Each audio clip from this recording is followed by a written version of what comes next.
openers.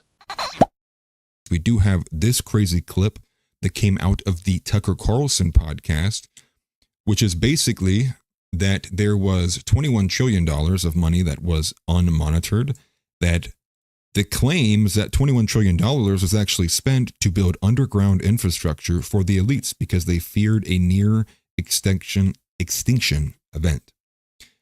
So let's go ahead and switch screens over here. The woman named here is Catherine Austin Fitz. This is from the Tucker Carlson podcast, and there's a funny moment in here too because Tucker Carlson literally goes, "What?" because he's in disbelief of what he's hearing. But we'll go ahead and let it rip and make sure I actually get it down to 60. Keep it spot on there. And again, let me know if it's too quiet, too loud. I'll monitor on my end too, but let's let it rip. But I think that whether it's a pole shift, magnetic pole shift is one of the, theories of what causes these events.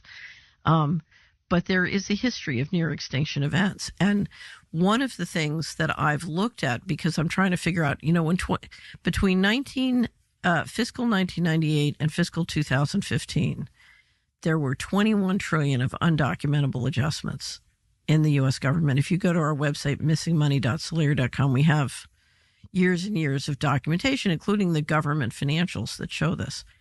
And so the question is, where's all this money going? And one of the things I've looked at in the process of looking at where all this money is going is the underground base and city infrastructure and transportation system that's been built.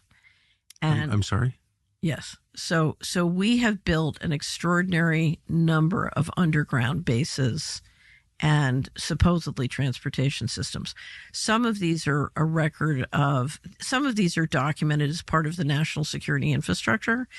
I think there are many more. So in the United States? In the United States, and all over the world.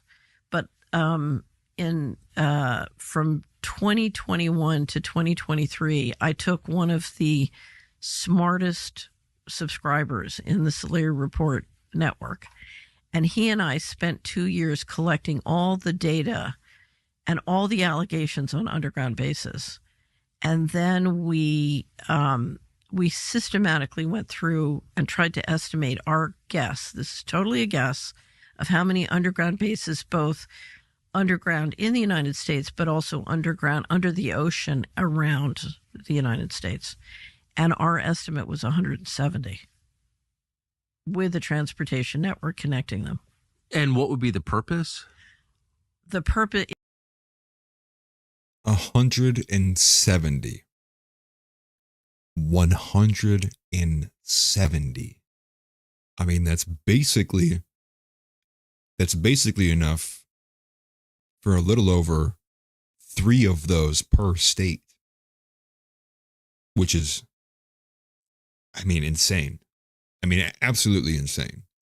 But yes, Tix, this is very plausible. It feels very plausible, very real. And especially the longer we don't get files from the CIA and what we're understanding about what they've done for the last, 80 years, the more it becomes believable.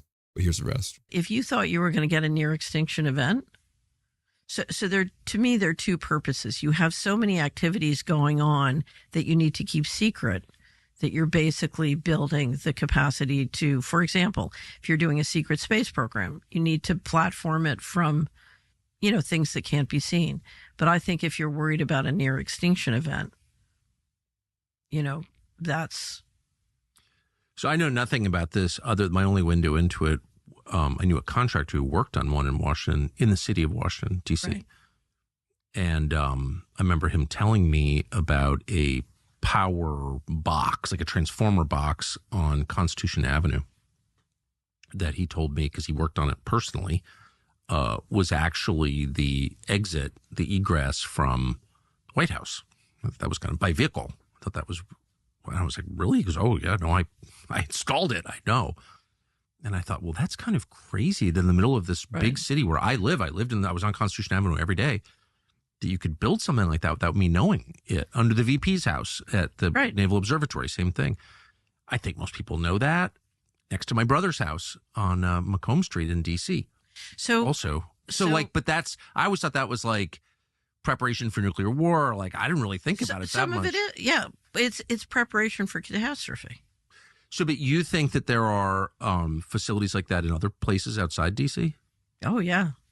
So if you're interested, we have a great interview. I did an interview of Richard Dolan on underground bases on the Solari Report, and it's sort of an introduction to the topic, and it's based on a lot of the research of a guy named Richard Souter, who is very hard to interview. So Richard kind of went through all the material, and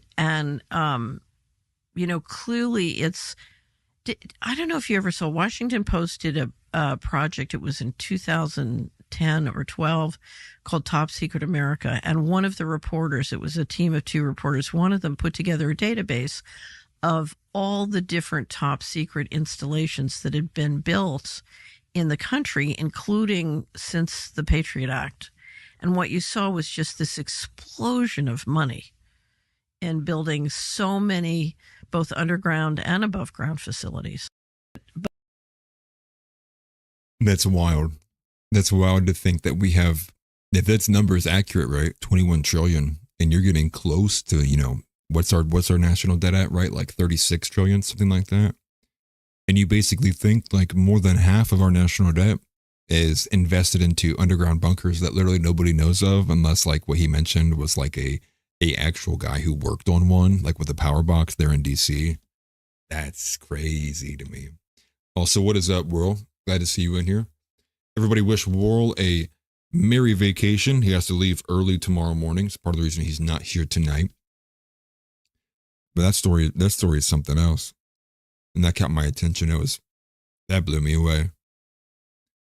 And again, obviously take everything with a grain of salt too, right? Not like we know for a fact that this woman is accurate. But again, I will always believe a random homeless person before I believe a government official.